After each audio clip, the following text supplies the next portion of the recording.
안녕하세요. 책 읽어주는 여자 홍퀸이에요. 지금 읽어드리고 싶은 책은 제목이 왜 유명한 거야? 이 그림. 이유리 글, 허현경 그림, 우리 학교 출판사에서 나왔습니다. 유명한 그림들에 대한 얘기를 아이들의 눈높이로 재밌고 쉽게 쓴 책인데요. 아이들을 위해서 쓴 책이라고 볼 수 있지만 어른이 봐도 너무나 좋은 책인 것 같아서 제가 읽어볼게요. 자, 그 중에 요즘 인기리에 전시되고 있는 뭉크전이 생각나는 뭉크 그림 보이죠? 제목이 무섭지만 빠져든다. 절규. 지유야, 이 그림 본 적 있어? 굉장히 무섭지 않니? 네, 그런데 사람 맞아요? 해골이나 귀신 아니에요? 오, 예리하게 봤어. 뭉크가 박물관에서 미라가 된 해골을 보고 그렸다는 얘기도 있거든. 정말요? 어쩐지 이상하게 생겼더라. 자, 뭉크 다녀오신 분들 많으시죠? 네, 아직 저는 안 가봤지만 꼭 가보고 싶어서 벼르고 있는 중입니다. 어쨌든 읽어볼게요. 나 홀로 절규. 노르웨이의 화가 에드바르 뭉크의 절규는 정말 유명한 그림이야. 그래서 영화 포스터에도 많이 패러디 됐는데 본 적 있으려나 모르겠네.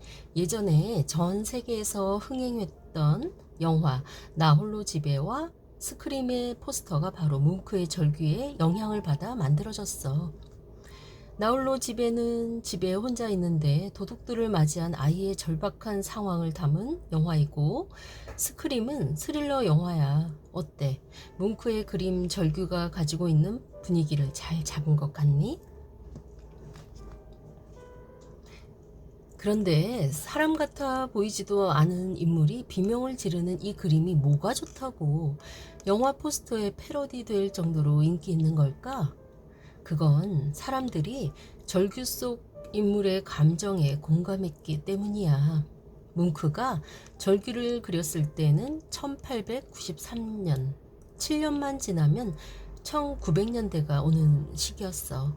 말하자면 세기 말에 그려진 그림이지.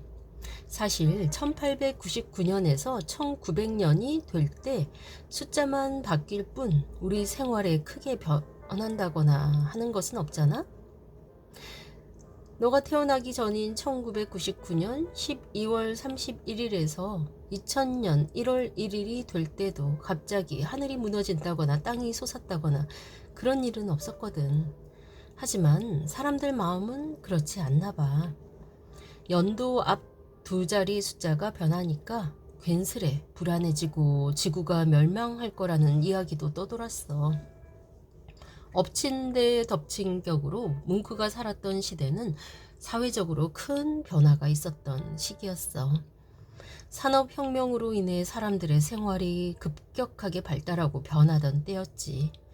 공장이 세워지고 도시가 발달하고 사람들은 일자리를 찾아 시골 고향을 떠나 대도시에 빽빽하게 모여 살았어. 그러다 보니 이웃인데 서로를 알지 못해 외로워지고 그 전과는 완전히 다른 생활을 하는 사람들이 늘어났어. 설상가상으로 전쟁이 곧 일어날 것만 같은 불길한 분위기가 사회에 퍼져 있었어. 유럽 나라들끼리 사이가 안 좋았거든. 불안한 예감은 들어맞았어. 실제로 20년 뒤에 제1차 세계대전이 일어났지.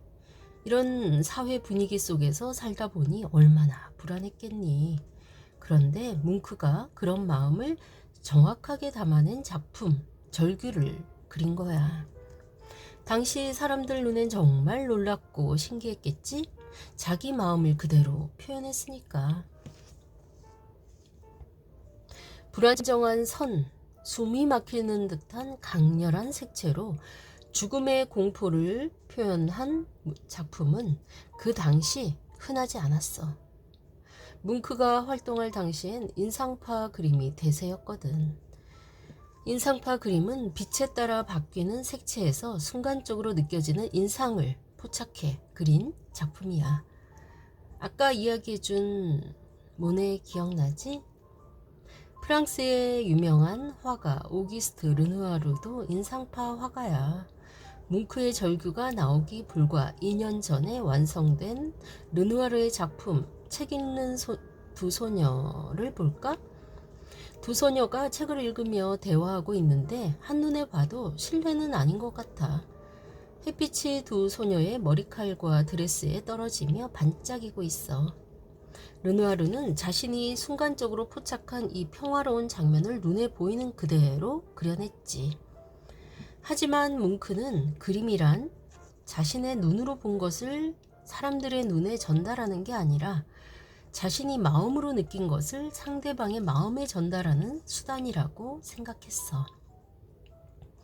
자신이 본 것을 그대로 묘사하는 그림이 아니라 마음속에 일어나는 감정을 작품에 표현하길 원한 거야. 뭉크는 이렇게 생각했어. 나는 사람들이 독서하고 여자들이 뜨개질하는 장면을 더는 그리지 않을 것이다. 그들은 살아서 숨쉬고 느끼며 고통받고 사랑하는 사람들이어야 한다. 뭉크의 이런 생각은 그 당시에 당연히 낯설었고 그래서 환영받기만 한 건 아니었어. 실제로 1892년 독일 베를린에서 뭉크의 개인전이 열렸는데 그때 엄청나게 공격받기도 했거든. 당시 독일 예술은 인상주의 작품도 받아들이지 않을 만큼 보수적이었대. 그런데 인상파 그림보다 더 과격해 보이는 뭉크의 그림이 미술관에 걸렸으니 독일인들이 얼마나 놀랐겠어. 그런데 이후 예상치 못한 일이 벌어졌어. 당시에 뭉크가 이모에게 보낸 편지를 볼까? 지금 개인전이 열리고 있습니다. 대단히 무리를 일으키고 있어요. 이곳에는 새로운 경향에 분노하는 가련한 화가들이 많습니다. 언론도 무섭게 써대고 있지만 두세 신문은 상당히 호평했습니다. 젊은이들은 모두 제 작품을 아주 반기고 있어요. 여하튼 많은 사람이 전시를 보러 오고 있답니다. 상황이 어떻게 돌아가는지 짐작이 가지? 뭉크의 그림이 사회에 스캔들을 일으키면서 더 유명해진 거야. 뭉크는 의도치 않게 노이즈 마케팅의 선구자가 된 셈이지. 재밌지 않니? 그런데 왜 뭉크는 하필이면 불안이나 공포, 우울함 같은 어두운 감정을 표현한 걸까? 뭉크의 어린 시절에 답이 있어. 뭉크는 어릴 때부터 유독 몸이 약했고 항상 아팠대. 어린 시절을 돌아보며 뭉크는 이런 말까지 했어. 질병과 광기는 내 요람을 지키는 검은 천사들이었다. 그런데 자기만 아팠던 게 아니었어. 유전이었던 걸까? 가족들도 줄줄이 병에 걸렸고 뭉크에게 불행이 계속 들이닥쳤어. 5살 때 어머니가 결핵으로 세상을 떠났고 그 충격으로 우울증에 걸린 아버지는 점점 폭력적으로 변했대. 급기야 뭉크가 엄마 대신 따랐던 누나 소피도 10년 뒤에 어머니와 같은 병으로 세상을 떠나버렸지. 누나 소피의 죽음으로 충격을 받은 뭉크는 어른이 되어서도 힘들어 했나 봐. 1886년에 그린 병든 아이는 죽음을 앞둔 소피를 떠올리며 그린 그림이야. 같은 주제로 그림을 6번이나 다시 그리고 판화로도 제작했대. 그리고 항상 다음에 죽을 차례는 자기 자신이라고 생각하며 우울증과 공황장애에 시달렸어. 그래서일까? 뭉크는 절규를 그리고 나서 스스로를 비웃듯 그림 위에 연필로 이런 글을 남겼대. 미친 사람만이 이런 그림을 그릴 수 있다. 미친 사람이라니 글쎄 오히려 뭉크는 그런 예민한 감수성을 지니고 있었기 때문에 절규 같은 명작을 그릴 수 있었던 게 아니었을까? 뭉크가 절규와 관련해 남긴 유명한 글이 있어. 나는 두 친구와 함께 길을 걷고 있었다. 해가 지고 있었고 나는 우울감을 느꼈다. 그때 갑자기 하늘이 핏빛으로 물들기 시작했다. 나는 죽을 것 같은 피로감 때문에 난간에 기댔다. 검푸른 피오르에 마치 불같은 구름이 걸려 있었다. 친구들은 계속 걸어갔지만 나는 불안에 떨며 있었다. 그때 나는 자연을 뚫고 나오는 커다랗고 끝없는 비명을 들었다. 글을 보면 알겠지만 절규하는 건 유령 같은 인물이 아니라 자연이야. 실제로 뭉크가 처음 이 작품과 함께 공개한 메모엔 자연의 절규라는 제목이 적혀 있었대. 다시 말해 이 작품은 단순히 사람의 절규가 아닌 자연 전체의 절규를 담아낸 거지. 머리카락 없는 인물은 이 자연의 절규가 괴로워서 귀를 막고 있는 거고 우리가 알고 있는 사실과 많이 다르지? 절규의 배경이 된 곳은 노르웨이 오슬로에 있는 피오르야. 피오르가 뭐냐면 빙하가 녹아 만들어진 노르웨이의 특유의 길고 좁은 골짜기를 뜻해. 피오르에 오갔던 사람이 한두 명이 아닐 텐데 뭉크는 피오르와 하늘이 내지르는 비명을 홀로 들었다는 거잖아. 뭉크의 감각이 보통 사람과 달랐던 거지. 뭉크가 이 그림을 그린 지 120년이 훨씬 지났지만 요즘도 많은 사람이 절규 속 공포와 불안에 공감하는 것 같아. 감염병이 사회를 휩쓸고 빈부격차도 심해지고 뉴스에서는 늘 나쁜 소식만 들리니 120년 전의 상황과 그리 달라진 게 없지.